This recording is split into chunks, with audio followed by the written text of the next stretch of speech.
On this Dr. Martin Luther King Jr. Day, today we commemorate what would have been Dr. King's 93rd birthday. The civil rights leader was assassinated in 1968. Cities and states started observing Martin Luther King Day in 1971, and then in 1986, President Reagan signed a bill making it a federal holiday.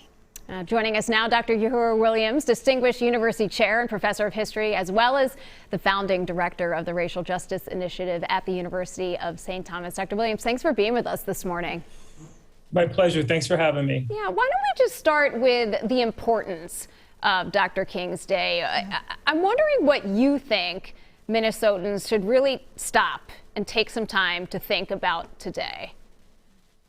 I think the biggest thing that Minnesotans should think about is the wide-ranging depth of King's message. I think sometimes we think about it only in terms of dealing with issues of segregation, and it remains frozen in the 1950s and 1960s in that moment. But the reality is that Dr. King talked about issues that continue to plague our society today, from the social determinants of health to housing, problems associated with education.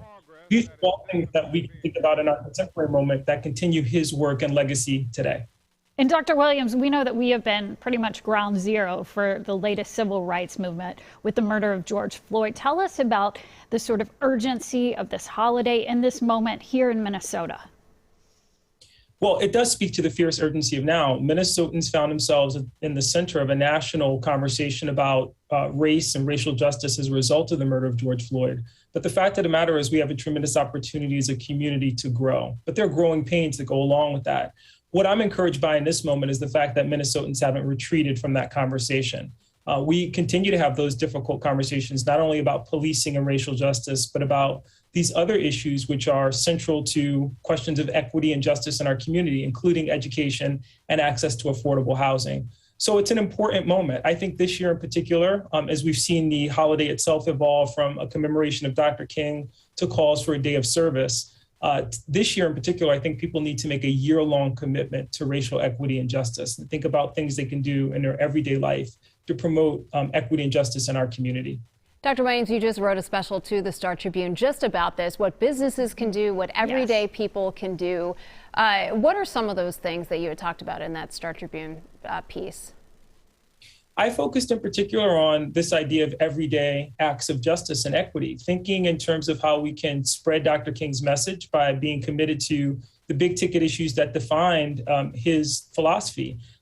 Ideas of dealing with the eradication of poverty. So thinking about working with organizations like the Northside Achievement Zone, tackling issues of housing and housing justice. So thinking about working with organizations like the YWCA in Minneapolis or St. Paul or Interfaith Action St. Paul. And it's this idea that it's this deep commitment to our shared humanity that can help us achieve what Dr. King called the beloved community. That's not pie in the sky. It's something that's achievable in our lifetime if we're dedicated to it and committed to it.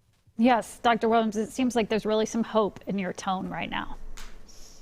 Absolutely. I think we have to remain hopeful. Dr. King was always hopeful. I think one of the things that people miss in talking about his tragic death is that even in his final speech, he was committing himself and the nation to a poor people's campaign with the hope that Americans could eradicate poverty. We have to have that same spirit of hope. We have to think in terms of what we can do as a community.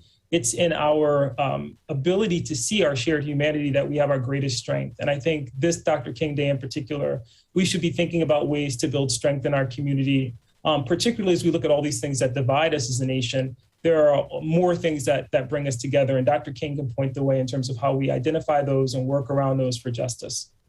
Dr. Williams, thank you. Thank you for sharing your time and your insight with us this morning. We really appreciate it. Good to see you. Take care.